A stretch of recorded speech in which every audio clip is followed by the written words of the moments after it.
जय श्री कृष्णा दोस्तों, आज के इस वीडियो में मैं आप सभी को योगिनी एकादशी की व्रत कथा सुनाऊंगी। आषाढ़ मास के कृष्ण पक्ष में पड़ने वाली एकादशी को योगिनी एकादशी कहते हैं। योगिनी एकादशी का उपवास रखने से समस्त पापों का नाश होता है तथा इस लोक में भोग और परलोक में मुक्ति भी मिलती है। तो आइए सुनते हैं योगिनी एकादशी व्रत कथा।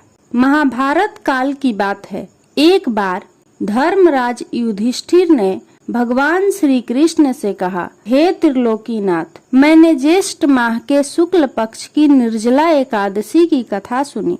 अब आप कृपा करके आषाढ़ माह के कृष्ण पक्ष की एकादशी की कथा सुनाइए। इस एकादशी का नाम तथा महात्म्य क्या है, सो अब मुझे विस्तार पूर्वक बताइए। श्री कृष्ण ने कहा, हे पांडुपुत्र, आषाढ़ माह के कृष्ण पक्ष की एकादशी का नाम योगिनी एकादशी है। इसके व्रत से सभी पाप नष्ट हो जाते हैं। यह व्रत इस लोक में भोग तथा परलोक में मुक्ति देने वाला है। हे राजन, यह एकादशी तीनों लोकों में प्रसिद्ध है। इसके व्रत से सभी पाप नष्ट हो जाते हैं। तुम्हें मैं पुराण में कही हुई कथा सुनाता हूँ, ध्यान पूर्वक सुनो। कुबेर नाम का एक राजा अलकापुरी नाम की नगरी में राज्य करता था। वह शिव भक्त था। हेममाली नामक एक यक्ष उनका सेवक था, जो पूजा के लिए फूल लाया करता था। हेममाली की विशालाक्षी नाम की अति सुंदर स्त्री थी।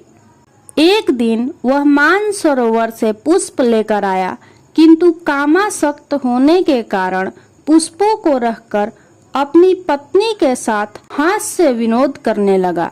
इस भोग विलास में दोपहर हो गई। हेममाली की राह देखते देखते जब राजा कुबेर को दोपहर हो गई तो उसने क्रोध पूर्वक अपने सेवकों को आज्ञा दी कि तुम लोग जाकर पता लगाओ कि हेममाली अभी तक पुष्प लेकर क्यों नहीं आया। जब सेवकों ने उसका पता लगा लिया तो राजा के पास जाकर बताया, हे राजन, वह हेममाली अपनी स्त्री के साथ हास्य विनोद कर रहा है।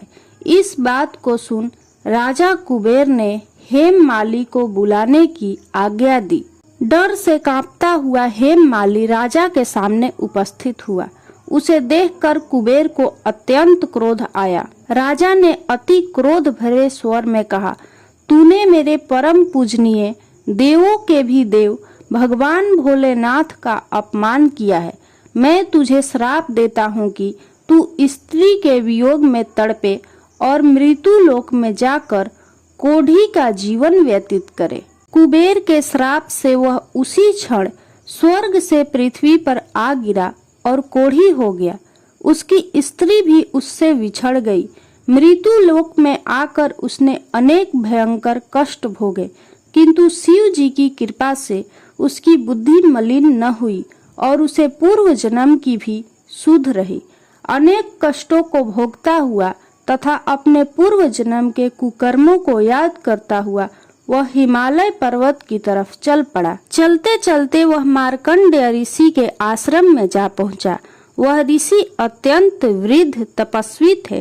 ऋषि को देखकर हेममाली वहां गया और उन्हें प्रणाम करके उनके चरणों में गिर पड़ा। हेममाली को देखकर मार्कंडेय ऋषि ने कहा, तूने कौन सा पाप किया है जिससे तू कोढ़ी हुआ और भयानक कष्ट भोग रहा है। महर्षि की बात सुनकर हेममाली बोला, हे मुनि श्रेष्ठ, मैं राजा कुबेर का सेवक था।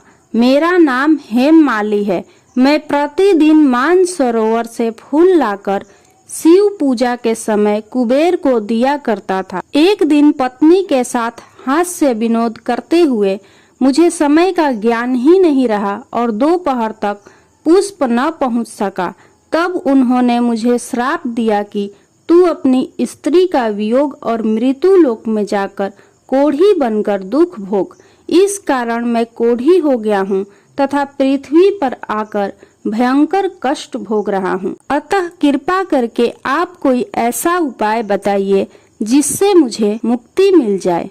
मार्कंडेय ऋषि ने कहा, हे हेममाली, तूने मेरे सम्मुख सत्य वचन कहे हैं, इसलिए मैं तेरे उद्धार के लिए एक व्रत बताता हूँ। यदि तू आषाढ़ माह के कृष्ण पक्ष की योगिनी नामक एकादशी का विधान पूर्वक व्रत करेगा तो तेरे सभी पाप नष्ट हो जाएंगे।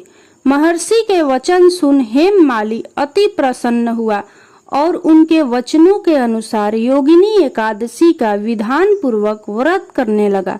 इस व्रत के प्रभाव से वह अपने पुराने स्वरूप में आ गया और अपनी स्त्री के साथ सुख पूर्वक रहने लगा। भगवान श्री कृष्ण ने कहा, हे राजन, इस योगिनी एकादशी की कथा का फल 88,000 ब्राह्मणों को भोजन कराने के बराबर है। इसके व्रत से सभी पाप नष्ट हो जाते हैं और अंत में मोक्ष प्राप्त करके प्राणी स्वर्ग का अधिकारी बनता है। यदि आपको यह योगिनी एकादशी व्रत की कथा अच्छी लगी हो तो कमेंट बॉक्स में ओम नमो भगवते वासुदेवाय नमः जरूर लिखें।